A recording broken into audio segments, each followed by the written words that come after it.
Mais moi, le Saint-Esprit m'a mené dans 2 versets. La Bible nous dit, étant entré en lui-même. Étant entré en lui-même.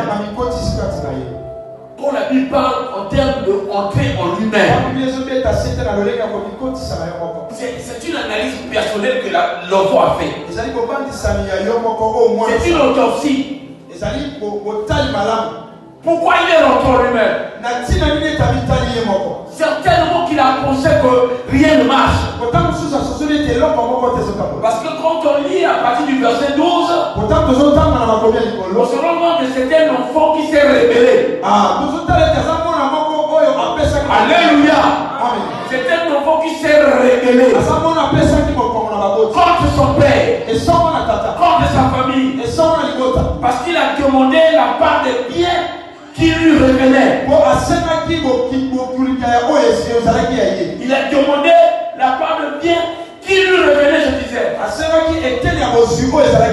Parce qu'il avait des ambitions. Pour lui, pour c'était des ambitions légales. Mais quand on lit la parole, on se rend compte que c'est des ambitions démesurées. La Bible nous dit qu'il a menacé son père de prendre son héritage. Il a menacé son père de prendre sa partie de la richesse. Parce qu'il voulait être solitaire. Parce qu'il voulait maintenant être indépendant. Parce qu'il voulait aller ailleurs. Tu ne savais pas qu'il courait un danger. Parce qu'un enfant qui veut être solitaire, c'est un enfant qui va échouer. Parce qu'un enfant doit être encadré. Je bénis la parole de Dieu.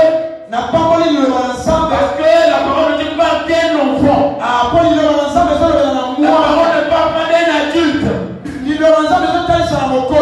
adulte a la capacité de réfléchir, de savoir le bien et de savoir le mal. Ici la Bible parle d'un enfant. Ça veut dire cet enfant, il était pas encore mature. Il n'était pas encore mature.